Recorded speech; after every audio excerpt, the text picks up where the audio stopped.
Close your eyes and take a slow, deep breath in. Let the air enter gently, cool, calm, soft as morning mist. Now exhale. Let everything you've been holding fall away, the noise of yesterday, the weight of your worries, the echo of what has already passed. You are here now at the edge of a quiet pond, where the first light of dawn brushes the surface of the water like fingers of gold. Look closely, and you will see them small closed buds resting on the still surface, their roots hidden deep in the dark, rich mud below. The lotus. It does not resist the mud. It does not curse the darkness. It simply waits in patience, in silence, in trust, because somewhere within its folded petals is the knowing that the sun will rise. Dear one, you too are that lotus. You have walked through your own mud, moments of sorrow, loss, fear, and confusion. Perhaps there were nights when your heart felt heavy, when every thought seemed like a shadow without light. But even then, something inside you was growing quietly, invisibly, preparing to bloom. The Buddha once said, just as a lotus rises untainted from the muddy water, so too can the heart rise above suffering. To bloom is not to escape the mud, but to use it to draw from it the strength, the softness, and the wisdom to open. Now, take another breath and imagine the lotus of your heart. At first, it is closed, its petals heavy, its colors unseen. With each inhale, a little light enters. With each exhale, the mud settles deeper beneath you, no longer something to fear, but the very soil that feeds your awakening. You begin to feel warmth on the surface of the water, the sun rising slowly in the east. The air is alive with the sound of morning. A heron glides across the pond, its reflection moving in perfect silence. The breeze carries the scent of new beginnings. And as the light touches your petals, you begin to open. Not all at once, just a little, enough to feel the warmth, enough to trust that you were never truly alone in the dark. Within you, there is a stillness older than any fear. There is a peace deeper than any wound. You do not need to chase it. You only need to remember. Every challenge you've faced, every tear you've shed, every loss you've endured, they are the rain, the earth, the mud that nourishes you now. They were never punishments. They were roots. The path of awakening is not about reaching somewhere new. It is about seeing what has always been here, your strength, your compassion, your quiet light. So as you sit by this pond in your imagination, feel the sunlight slowly spreading through you. Your petals open wider. Your breath deepens. Your body softens. And the reflection in the water, it is you, yet it is more than you. It is your true nature, clear, infinite, untouched. This is where your journey begins, not by escaping the world, but by blooming within it. The mud remains, but it no longer defines you. The water moves, but you remain rooted. The light shines, and you open again and again with every breath. Tonight, as you drift through these stories, you will travel through 8 petals of awakening, each one a whisper of the lotus, each one a reminder that beauty can grow from the deepest stillness within you. So rest now, dear soul. The sun is rising. The pond is quiet, and the lotus in your heart is ready to bloom.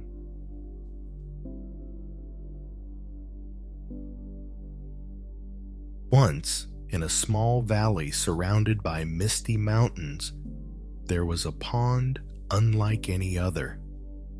Its surface was calm and smooth, reflecting the colors of the morning sky.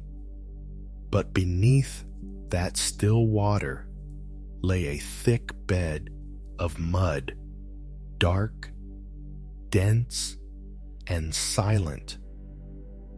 To the people of the nearby village, the pond seemed lifeless.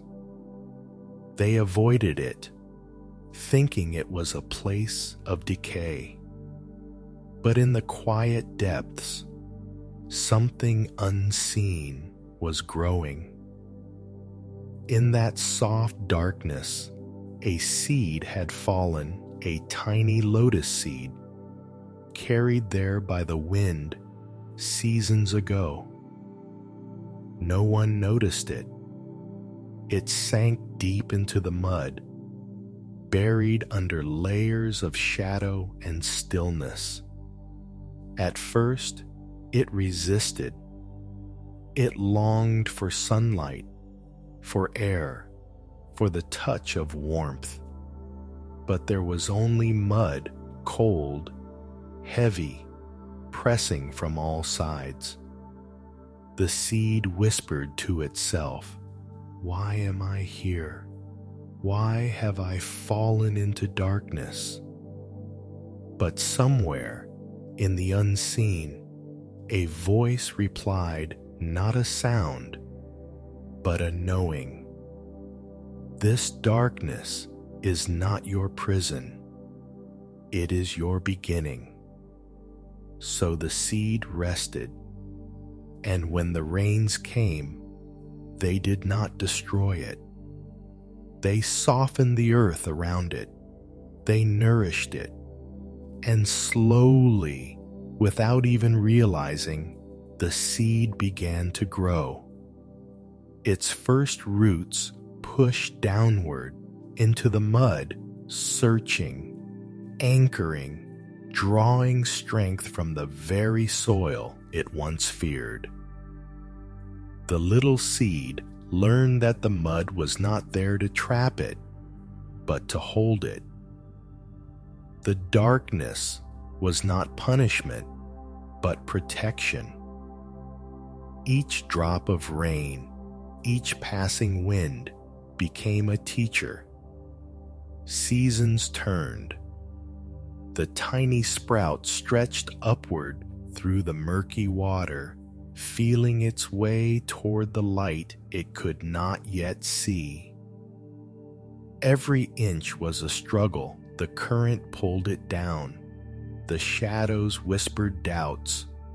But something within it whispered louder, "Rise." And so it did. Years later, the villagers noticed something new. One morning, as the mist lifted, a soft pink bloom had appeared on the surface of the pond. It was perfect, each petal glistening with drops of water, as if it had captured the light itself. The villagers gathered around, amazed. "How can something so pure come from such dirty water?" they asked. An old monk who happened to pass by smiled and said, "Because it did not run from the mud, it learned from it." The monk sat by the pond and looked at the reflection of the flower. He spoke softly, as if to the lotus itself. "You have taught us the greatest truth, that beauty is not the absence of pain, but the transformation of it." The lotus swayed slightly in the breeze, as if bowing in silent acknowledgement. That night, when the moon rose high in silver, the lotus closed its petals gently, resting again above the mud. It knew the darkness beneath was still there, the same mud, the same water, but it no longer feared them.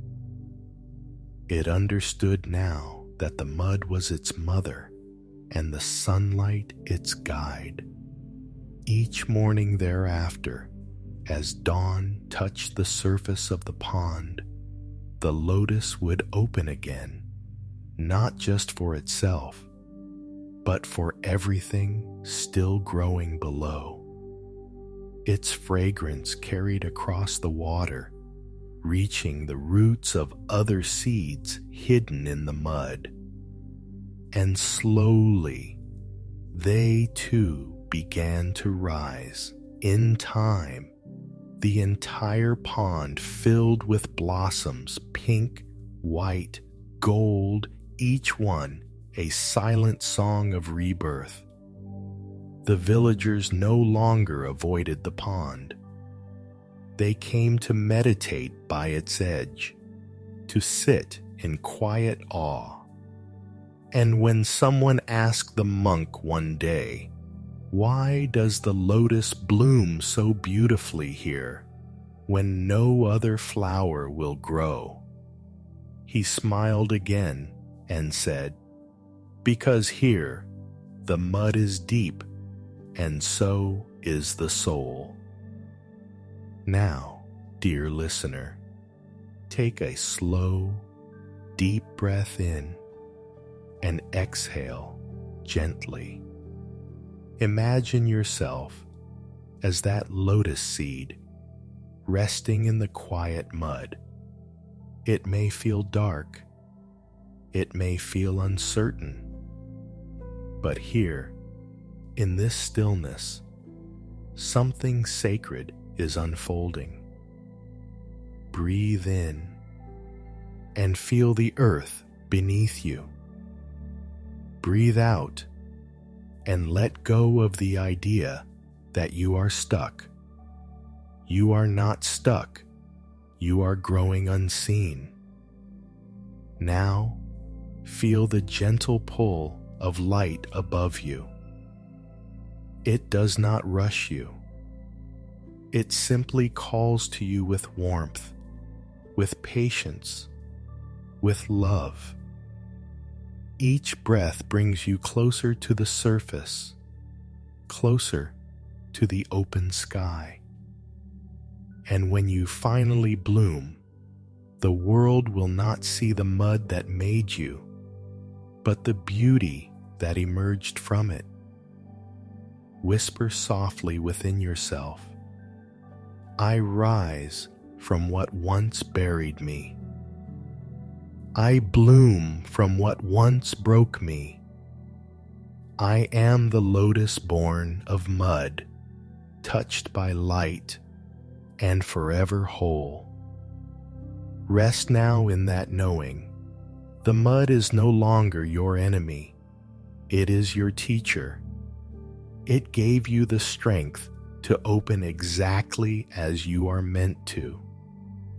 As the night deepens, let the lotus in your heart remain open, floating on the quiet pond of your breath. You are both the seed and the bloom, the darkness and the light.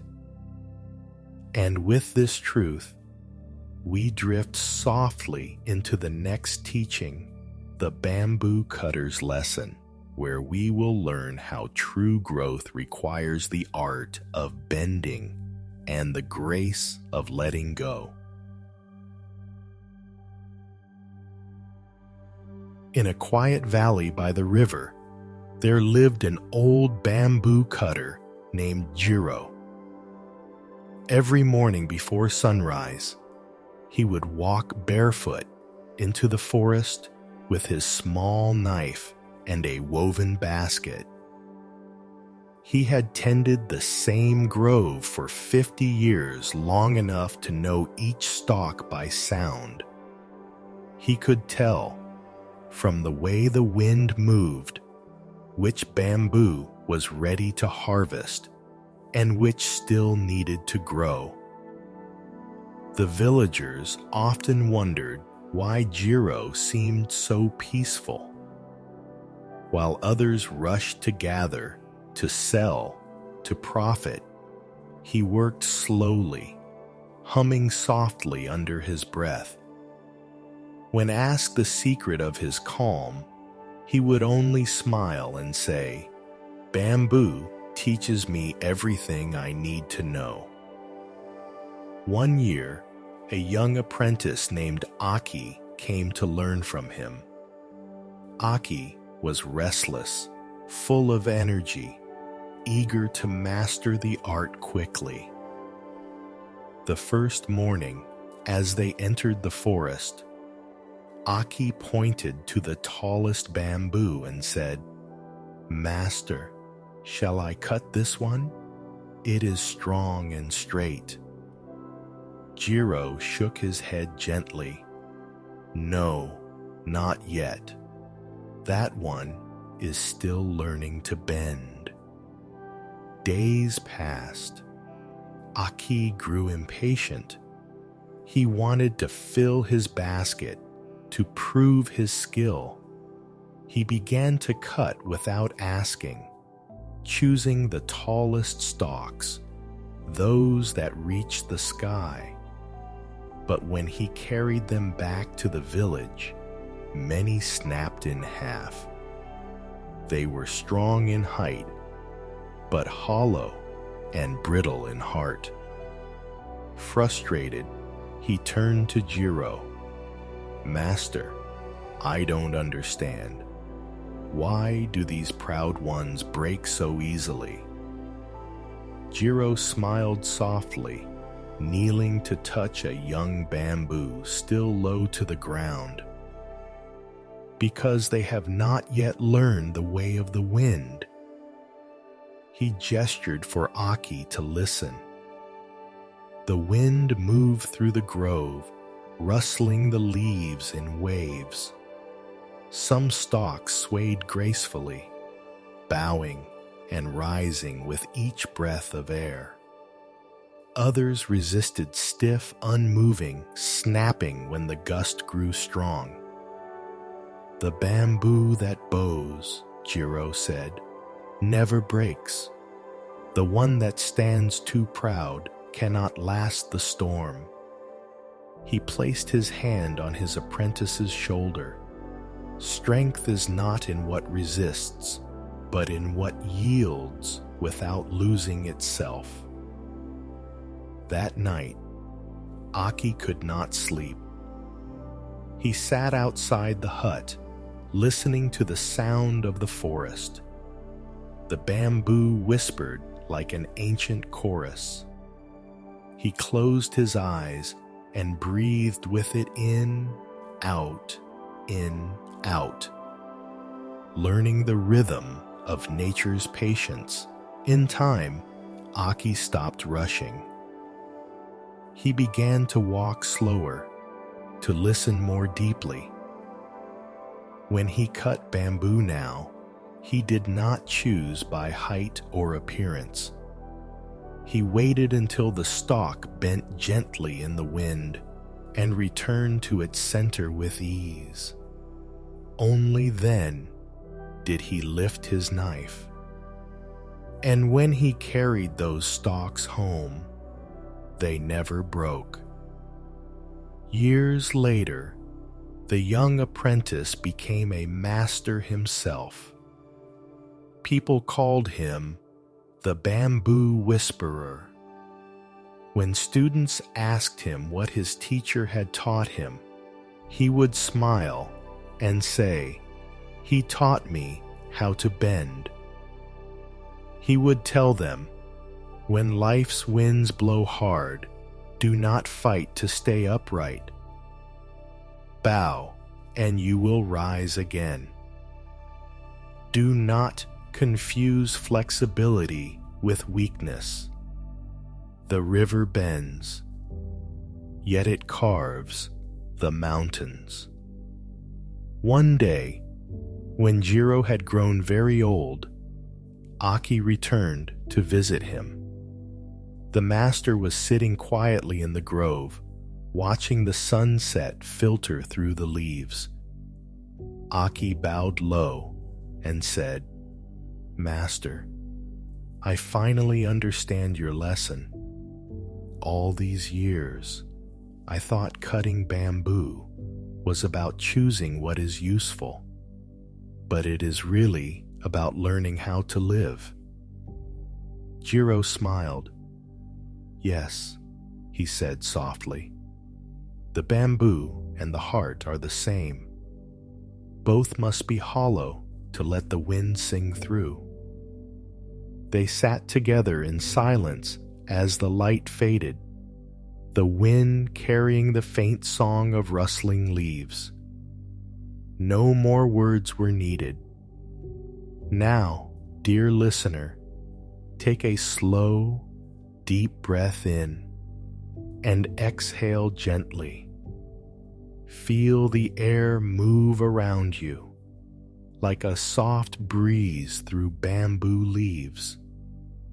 Imagine yourself as a bamboo stalk rooted deep in the earth, yet light and flexible above. The wind comes, it pushes, it tests you, but you do not resist. You bend, you breathe, you return. Each challenge in your life is a gust of wind, not meant to break you, but to teach you the rhythm of strength and softness. Breathe in resilience. Breathe out release. Whisper gently within yourself, "I bend, but I do not break. I yield, and I grow stronger." Feel the body soften, the spine lengthen, the heart open. Like bamboo, you are hollow, not empty, but ready for the wind of life to pass through without resistance. Now, rest in that stillness. You are rooted in wisdom and free in movement. You are grounded in patience and light in surrender. This is the lesson of the bamboo. To grow tall, you must first learn to bow. Let the wind carry your thoughts away. Let the air flow freely through you. And as you breathe, allow yourself to sway with life, graceful, unbroken, free. The forest grows quiet again. The night deepens. And we move now to the next parable, the rain and the rock, a story of patience, transformation, and the quiet strength of soft persistence.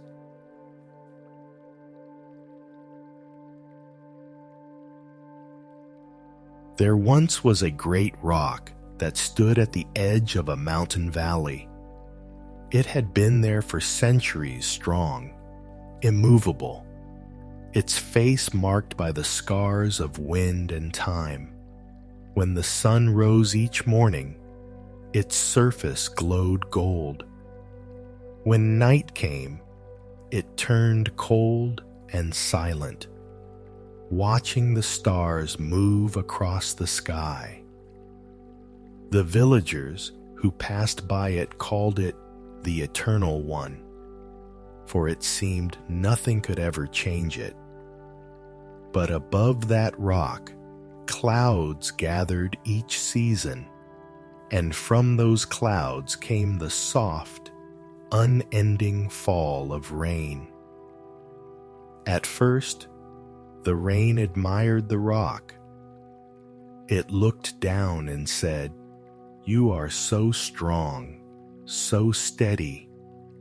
I am nothing but drops of water. I will fall and vanish into the ground. You will remain." The rock said nothing. It simply stood there, silent, proud, unmoved. And so, day after day, the rain fell. It did not come to conquer, only to touch, to soothe, to cool the earth. One drop fell upon the same place again and again, for days, for months, for years. At first, it seemed nothing changed. The rock was the same solid, unyielding, unbent. But slowly, invisibly, a small hollow began to form, a tiny curve, a whisper of change in what once seemed eternal. When the rain saw it, it gasped softly, "Oh, I have left a mark." The rock said quietly, "Perhaps, but I remain what I am." The rain smiled. "Yes," it said, "and I will remain what I am, too gentle, but never stopping." Centuries passed. The rock's face grew softer, its sharp edges rounded by time. The hollow became a small pool where moss and tiny flowers began to grow. Travelers who passed by would pause to drink from the clear water, never knowing it was born from patience. One day, a young monk came upon the place. He sat before the rock and meditated by the little pool. When he opened his eyes, he said softly, "The rain does not seek to change the rock. It only keeps falling. And because of its gentleness, even the hardest stone becomes a home for life." That night, as the rain fell once more, the rock whispered to the drops, "You have taught me humility. I thought strength was stillness, but I see now true strength flows." The rain replied, "And you have taught me that gentleness needs time to reveal its power." From then on, the rain and the rock no longer saw themselves as opposites. They understood that one gives shape to the other, the soft to the hard, the moving to the still, the patient to the proud. Over many generations, the great rock was worn into a smooth, rounded basin. It cradled the rainwater within its heart, and when sunlight struck its surface at dawn, it glimmered like a mirror, the rock and the rain now inseparable, each completing the other. Now, dear listener, take a slow, deep breath in and exhale gently. Imagine yourself as both the rock and the rain.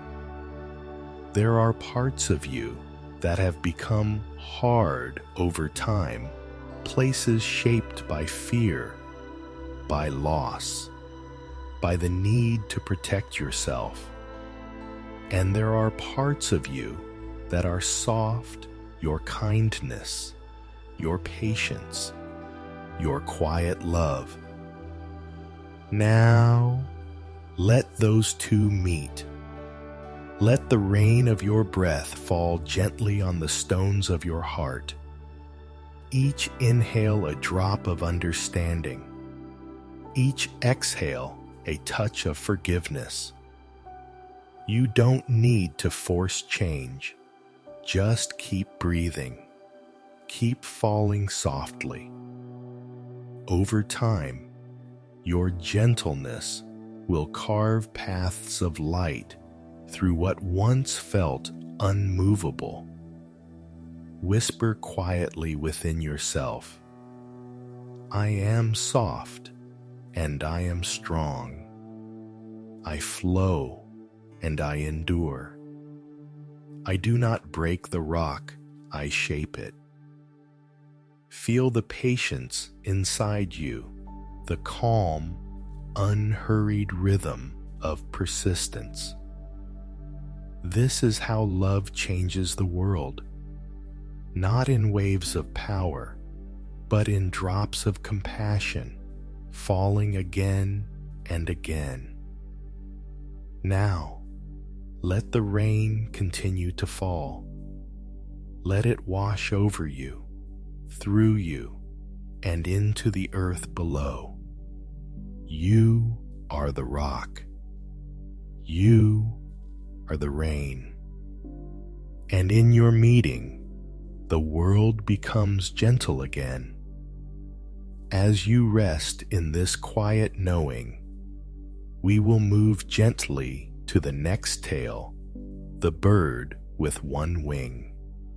A story of balance between compassion and wisdom, and how only together can the soul truly fly.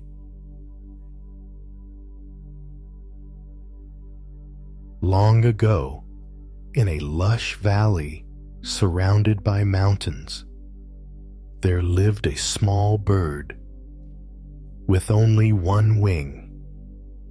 She had been born that way, with feathers soft and pure, but one side of her body incomplete. Every morning, she would look up and watch the other birds soar across the sky, their wings gliding effortlessly through the light. And though her heart longed to join them, every attempt ended in pain. She would leap, flutter, and fall again and again, her small body striking the earth. One day, as she sat by the edge of a quiet pond, tears glistening in her eyes, an old crane landed nearby. His feathers were silver with age, his eyes calm like still water. He looked at the little bird and said, "Why do you weep, child of the sky?" She bowed her head. "I was born broken," she whispered. "I have only one wing.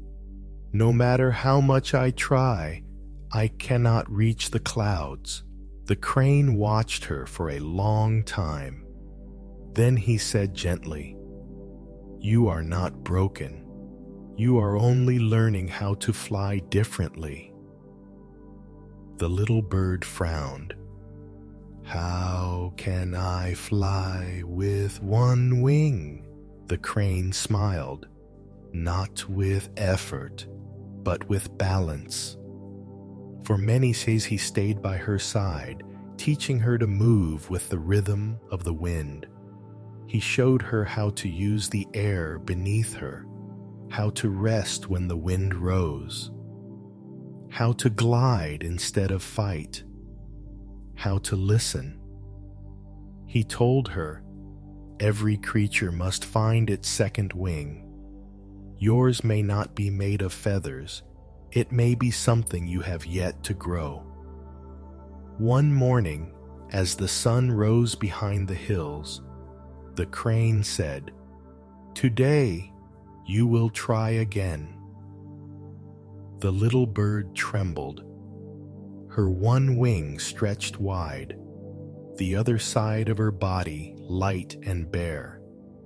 "Do not think of flying," said the crane. "Think of trusting." She leapt. For a moment, she felt the world spinning beneath her. But then, the wind caught her, lifting her gently, carrying her forward. She flapped her one wing carefully, then listened to the air, to her breath, to the silence between them. She rose higher, gliding in circles, and for a brief, beautiful moment, she was flying. When she landed again, she laughed through tears. "Master, I did it! I flew!" The crane nodded. "Yes," he said softly. "And do you know why?" She shook her head. "Because your second wing," he said, "was not on your body. It was in your heart." He continued, "One wing is compassion, the wish for all beings to be free from pain. The other is wisdom, the knowing that you cannot carry them all. Fly with both, and you will neither fall from exhaustion nor rise from pride. You will simply glide free, balanced, whole." The little bird understood. She bowed deeply, and when she looked up again, the crane had already taken flight, his wings shimmering in the dawn. From that day, the bird no longer envied others. She flew each morning, low and gentle, her one wing moving with the wind, her heart steady as her unseen second wing. Sometimes, when travelers passed through the valley, they would see her silhouette gliding across the sunrise. They would say, "How can that bird fly with only one wing?" And the old ones in the village would smile and answer, "She flies with compassion and wisdom, and those who have both need no more." Now, dear listener, take a deep, slow breath in and exhale gently. Imagine that within your chest there are two wings, one made of compassion and one made of wisdom. They move together with your breath. Inhale, compassion rises. Exhale, wisdom expands. The left wing is your love, the softness that wants to ease all pain. The right wing is your understanding, the clarity that knows each being must find their own path. When they move in harmony, you are free. You do not cling. You do not withdraw. You simply care, without carrying the weight of the world. Whisper gently within yourself, "With one wing I love, with the other I see. Together I am free." Breathe in the warmth of compassion. Breathe out the clarity of wisdom. Feel both wings unfold inside you, balancing, flowing, steady. Now, rest in that space. The air is calm. The heart is light. The soul is in flight. Tonight, as you drift deeper into stillness, remember that true freedom comes not from escape, but from balance. The sky is vast, the wind is kind, and your wings, both seen and unseen, are ready to soar. And as you float gently into calm, we move to the next tale, the silent bell, a story of stillness, and how only in silence can the deepest truths be heard.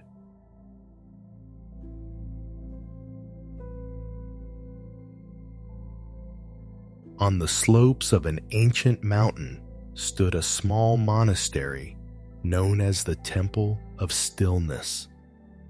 It was a place few ever reached, for the path was steep, the air thin, and silence filled every stone and leaf. At the heart of the temple hung a great bronze bell. It was said that this bell had not been struck for over 100 years. No monk dared touch it. It hung there quietly, a silent guardian, a mirror of stillness. One day, a young novice named Riku arrived at the temple. He had come from a bustling city, filled with noise and movement.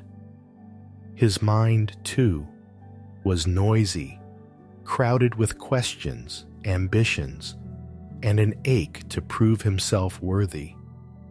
He had heard the legend of the silent bell and became obsessed with the idea of hearing its sound. "If I can make the bell ring," he thought, "perhaps I will awaken." Every morning before dawn, he would stand before the bell, bowing deeply, then pulling the rope with all his strength. But the bell never moved. No sound came forth. It remained still, cold and unresponsive. Frustration grew in him. He prayed, meditated, fasted, but still the bell was silent. One evening, as mist curled around the temple, Riku approached the old abbot. The elder monk was sitting by a lantern, trimming a candle's wick. "Master," Riku said, "I have done everything I can. Why will the bell not sing for me?" The abbot smiled gently, his eyes reflecting the flickering light. "You wish to hear the bell," he said. "But have you learned to listen?" Riku frowned. "Of course I have. I listen every morning." The old monk shook his head softly. "No," he said. "You wait for sound. Listening is not waiting. "Go to the bell tonight," said the abbot. "Do not strike it, do not touch it. Sit before it in silence until you can hear it speak." Confused but obedient, Riku went to the great hall. The moonlight filtered through the open roof, silvering the old bell's surface. He sat before it, cross-legged, the cold floor pressing against his knees. The night was vast. The only sound was his own heartbeat. At first, his mind raced. He thought of his efforts, his failures, his pride. He thought of how much he wanted to succeed. Then, slowly, the thoughts began to fade. Like ripples settling on a pond, his mind grew still. He began to hear things he had never heard before, the soft creak of wood as the temple breathed, the whisper of the wind brushing past the bell, the far-off call of an owl. The silence was no longer empty. It was full alive, deep, infinite. Hours passed. Riku's breathing slowed. His heart softened. And then, without warning, the bell rang. It was not a sound of metal or motion. It was something deeper, a resonance that filled his chest, his bones, his very breath. It seemed to rise from everywhere and nowhere, a note beyond sound, a vibration beyond words. Tears streamed down his face. He realized the bell had always been ringing. He had simply been too loud to hear it. At dawn, the abbot found him still sitting there, smiling through tears. "Master," Riku whispered, "I heard it." The old monk bowed. "Yes," he said softly, "and now you know the bell does not need to move to sing. Only the heart must be still enough to listen." From that day forward, Riku stopped pulling at the rope. Each morning, he would sit before the bell in quiet meditation. He no longer sought to awaken it, for he had awakened himself. Years later, when he became abbot himself, students would often ask, "Is it true that the silent bell once rang for you?" He would smile and reply, "The bell rings for everyone, but only those who stop listening for sound can hear it." And so, the temple remained a sanctuary of silence. Each dawn, as light crept over the mountains, the bell stood still, yet its song could be felt in every breath of wind, every drop of dew, every silent bough. Now, dear listener, take a deep, slow breath in and exhale softly. Feel the space between sounds.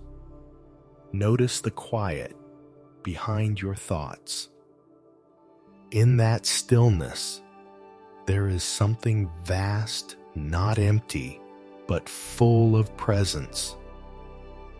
Imagine you are sitting before a great bell. You do not strike it. You do not wait. You simply listen. The air hums faintly around you. Your breath becomes steady. The mind begins to settle. And in that settling, you begin to hear it, the soft music that was always there.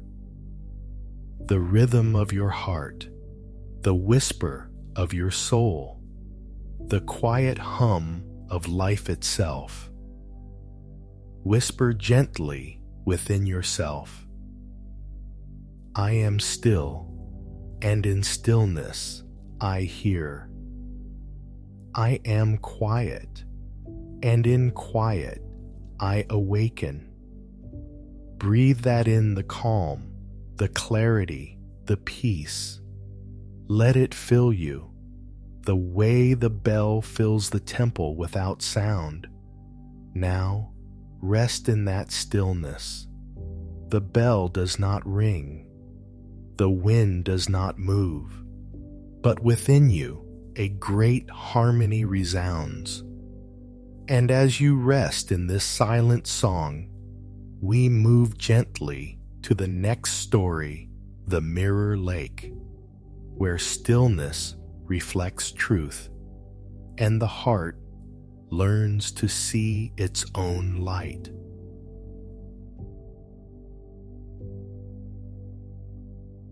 In the heart of a vast forest, where the mountains leaned close enough to touch the clouds, there lay a lake so still, so clear, that the sky itself would pause to admire its own reflection.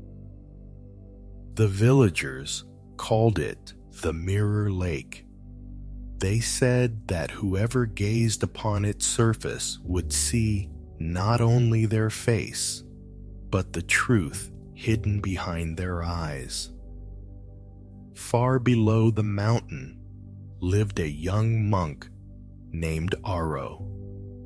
He had heard of the lake from wandering travelers, a lake said to reveal enlightenment to those who truly saw. Aro had spent many years studying the scriptures, meditating, chanting, seeking peace.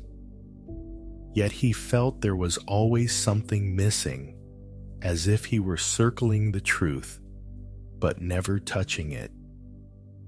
So, one autumn morning, he decided to journey to the Mirror Lake. The path was long and steep. He crossed rivers, climbed through clouds, and walked for days in silence. At last, he reached the valley of the lake, where mist drifted low and birds sang softly among the reeds. When he saw it, his breath caught. The water was perfectly still. Not a ripple, not a single wave. It reflected the world with such clarity that it was impossible to tell where reality ended and the reflection began. Aro knelt by the shore and gazed into the surface. At first, he saw his face young, tired, uncertain. Then, behind it, he saw the weight of his thoughts, his fears, his hopes, his constant search for meaning. He frowned and asked aloud, "Why can I not see the truth?" The lake remained silent.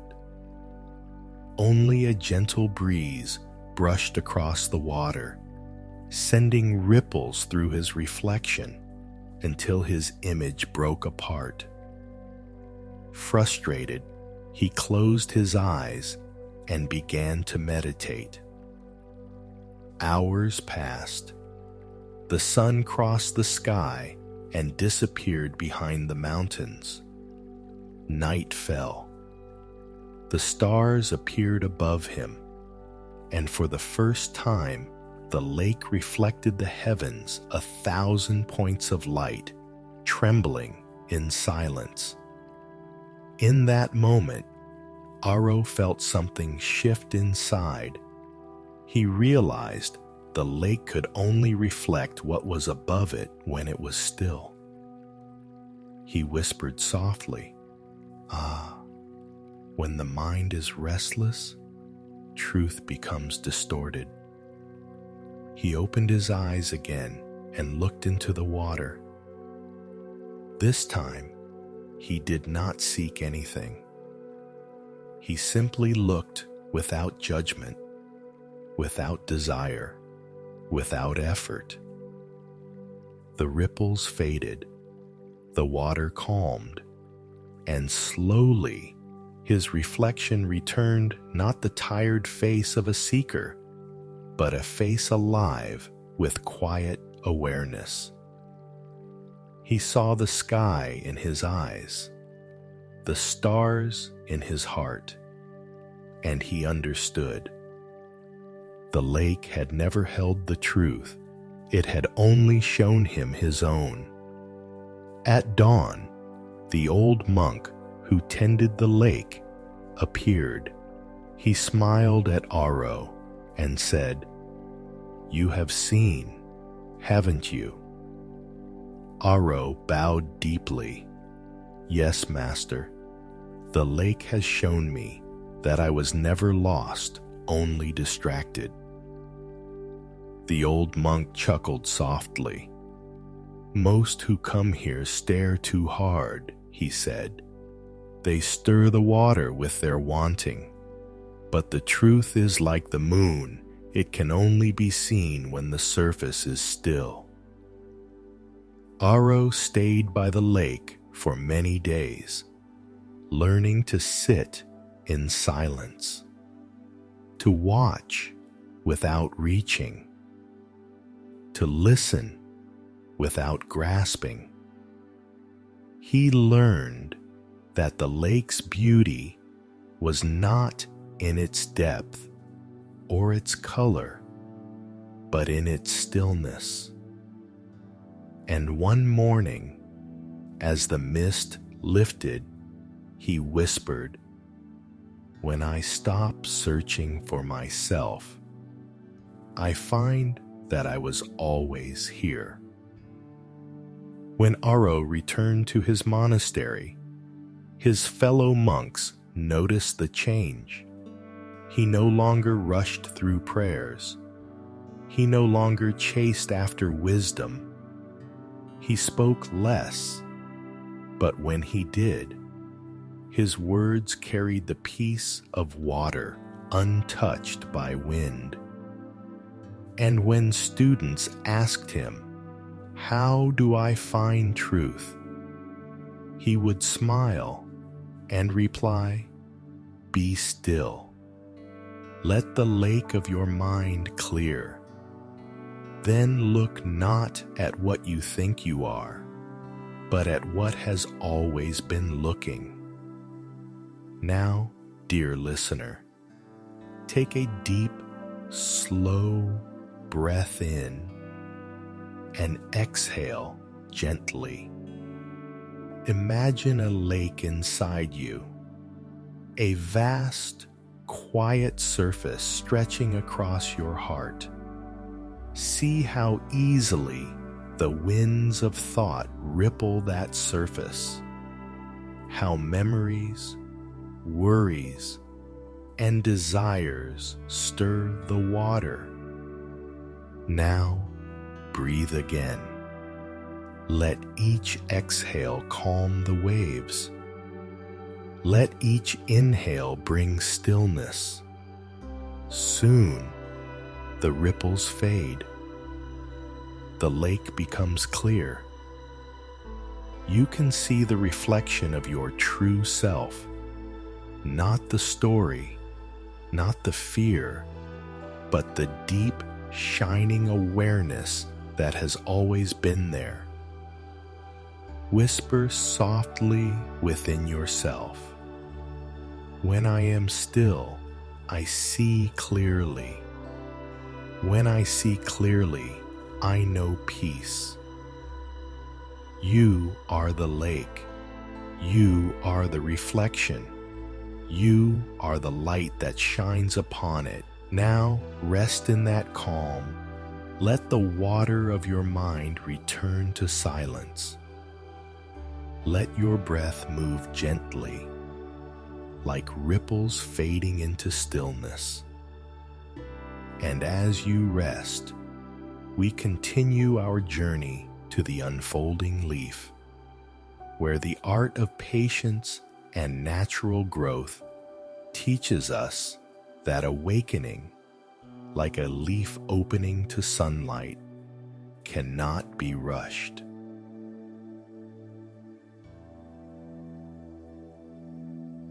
In the heart of a forest, there was a great Bodhi tree, ancient and wise. Its branches stretched wide, its roots sank deep, and its leaves shimmered like small emerald flames in the golden light of dawn. Under this tree, monks often came to meditate, seeking the peace that seemed to flow from every breath of wind among its leaves. But one morning, a small leaf was born at the tip of a high branch. It was tiny, tender, and shy. Wrapped tightly in itself, it peered at the world through a small green curl. As days passed, the leaf began to sense the life around it, the warmth of the sun, the cool kisses of morning dew, the rhythm of wind weaving through the forest. It watched the older leaves dance freely in the breeze and felt an ache in its tiny heart. "I want to be like them," it whispered. "I want to open. I want to feel the wind." But no matter how it tried, its edges stayed curled, its body stayed closed. It tugged and strained, trying to unfold faster, but the effort only made it ache. One day, an old monk sat beneath the Bodhi tree. He noticed the struggling little leaf above him and smiled. Speaking softly to the wind, he said, "Every leaf unfolds in its own time. The sun never rushes it. The tree never forces it. Only the impatient heart suffers from wanting to bloom too soon." The wind carried his words upward to the trembling leaf. For the first time, the leaf stopped struggling. It listened. It noticed how the sunlight always returned, how the rain always came, how every sound in the forest had its own rhythm, a timing that belonged to something greater than its own desire. And so, the little leaf decided to wait.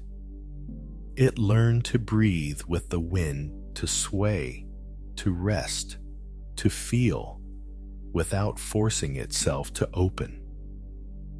Days turned to weeks. The leaf grew stronger. The sun warmed its heart. The rain fed its roots. Then one morning, without effort, without thought, it unfolded.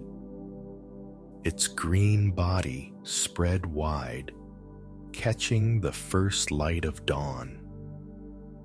The world shimmered upon its surface, sky, cloud, and light all reflected within it. The wind whispered, "You did not need to try. You needed to trust," and the leaf understood. It realized that everything in the forest was growing at its own pace, the flowers, the moss, the tree itself. Nothing hurried, yet everything happened. Years passed. The little leaf lived a full life, shimmering in the rain, dancing in the wind, cooling the air for travelers who passed below. When autumn came, it turned gold. Its edges curled again, but this time It did not resist. It let go easily, swaying down through the quiet air to rest upon the earth. The monk, who had once watched it grow, stood nearby and whispered, "To unfold and to fall are both parts of the same dance." The leaf smiled not in sorrow, but in peace, for it had learned that growth is not a race, but a rhythm, that life is not about reaching, but about allowing. And as it returned to the soil, it whispered back to the wind, "Thank you for teaching me how to wait." Now, dear listener, take a deep, slow breath in and exhale gently. Feel yourself as that small leaf held safely by the great tree of life. There is no need to rush your unfolding. The sun will rise when it is time. The rain will come when it is needed. Your growth is already happening, even in stillness. Breathe in patience. Breathe out trust.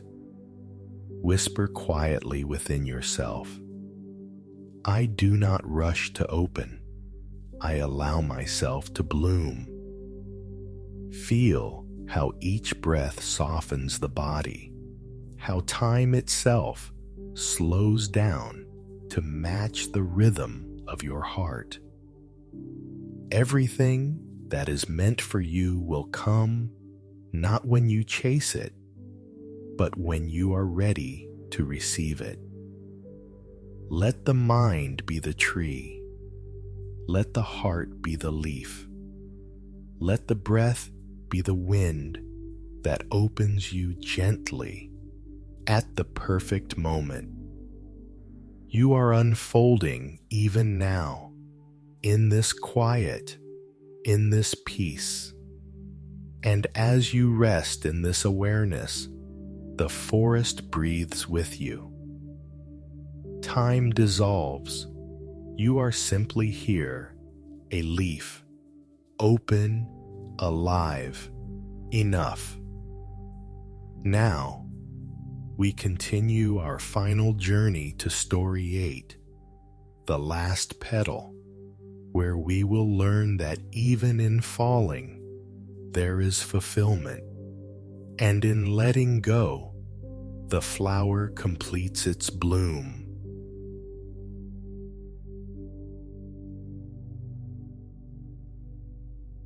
The sun was setting over the lotus garden. The air shimmered with golden light, and a soft fragrance drifted across the water. Among hundreds of blossoms, one lotus stood taller than the rest. Her petals were wide and radiant, her color the pale pink of dawn. For many weeks, she had bathed in sunlight, danced with the breeze, and welcomed the moon each night.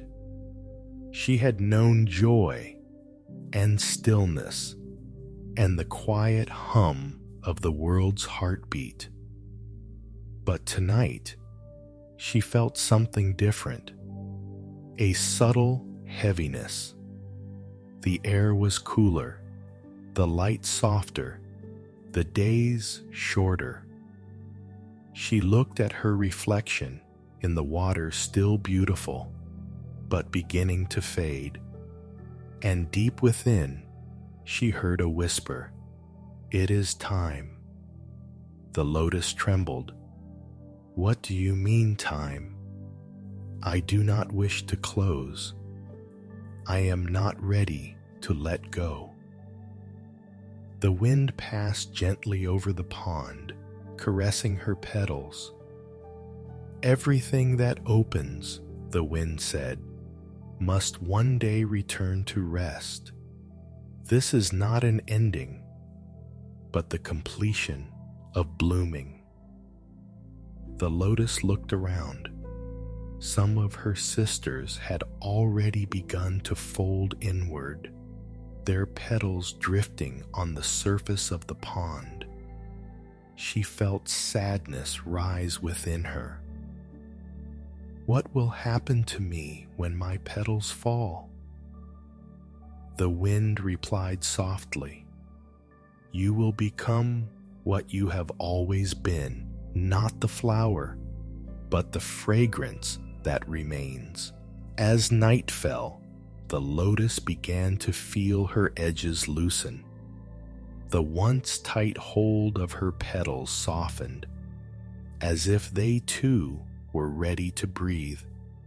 She thought of all she had received: the warmth of the sun, the touch of rain, the company of dragonflies, the laughter of the wind. Her heart swelled with gratitude. The moon rose, round and bright, casting silver light across the pond. In that gentle glow, the lotus finally exhaled. One petal drifted away, then another, and another, each one falling silently upon the water like blessings returning to the earth. The pond shimmered with their reflections, a constellation of soft pink stars floating in the dark.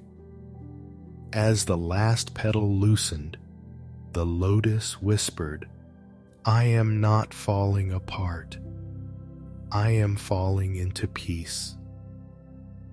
And as it touched the water, a small ripple spread outward, circling, widening, until the whole pond seemed to breathe with her. By morning, there was no flower left, only still water, and the faintest trace of fragrance lingering in the air.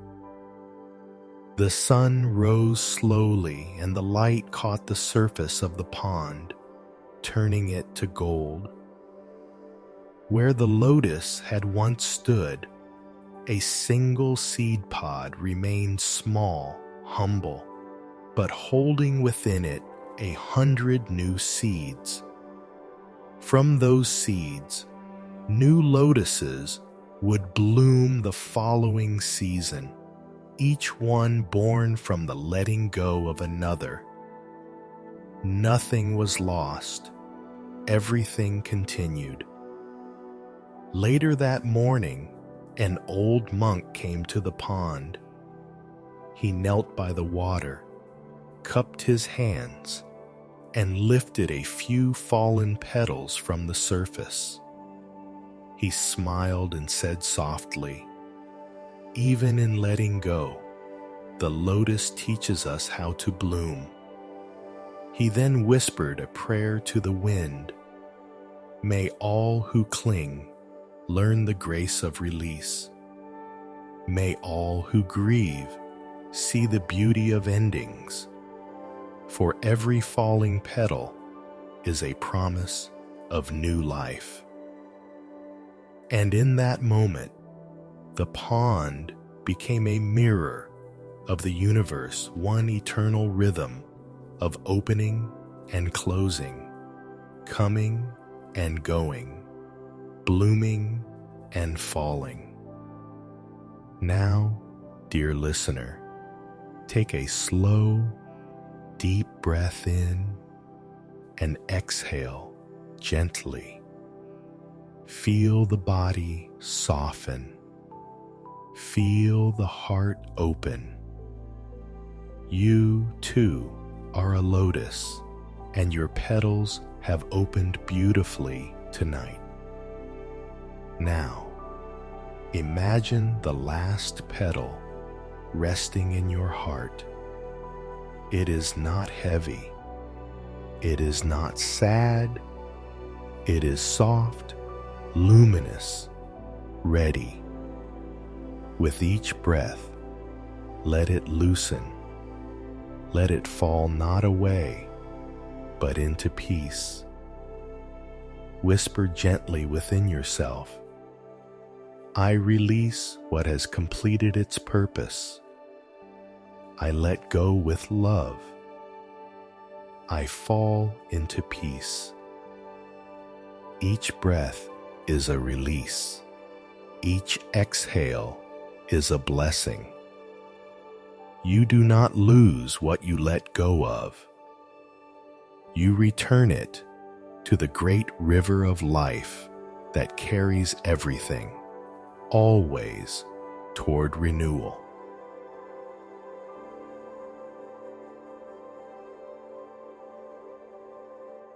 And now, dear one, the night is quiet.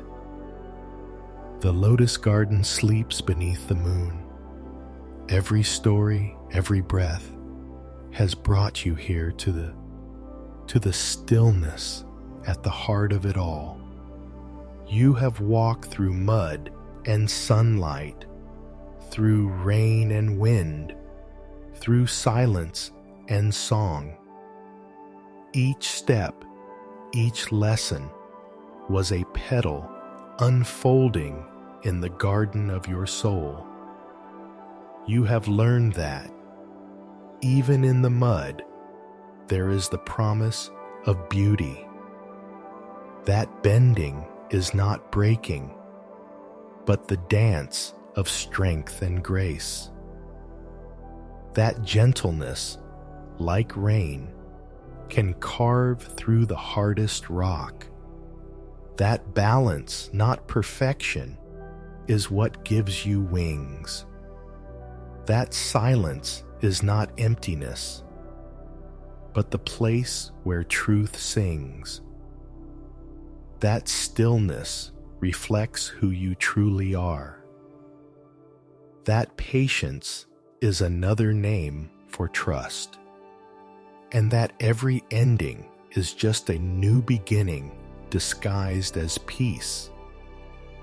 Now, the lotus within you is fully open, soft, luminous, radiating quiet light. You are not the seed in the mud anymore. You are not the leaf waiting to unfold. You are the bloom, alive, awake, resting gently on the still pond of this moment. Take a slow, deep breath in and exhale softly. Feel how everything around you breathes too. The air, the earth, the stars above. There is no separation anymore. The world breathes through you. You breathe through the world. All along, peace was not something you had to find. It was simply waiting for you to be quiet enough to remember. Now, imagine yourself sitting beside that pond. The moonlight dances upon the water. The fragrance of the lotus lingers soft, warm, eternal. Each petal around you glows faintly, like memories made of light. Each story you have heard tonight rests in your heart as a quiet seed of wisdom.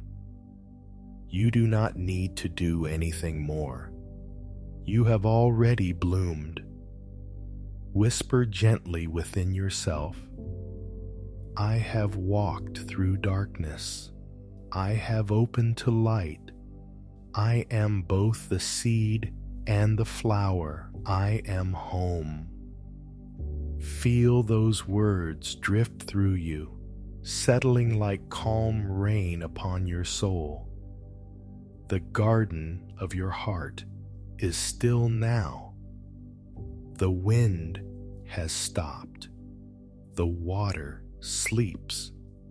And within that perfect silence, the fragrance of peace expands beyond your body, beyond your breath, into everything.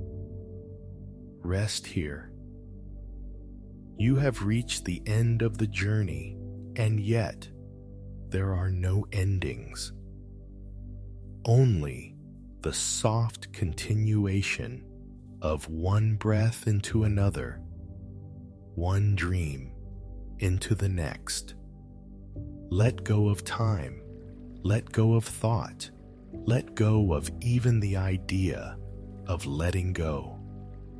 You are simply here, a lotus floating in infinite stillness, the moon reflected perfectly within you.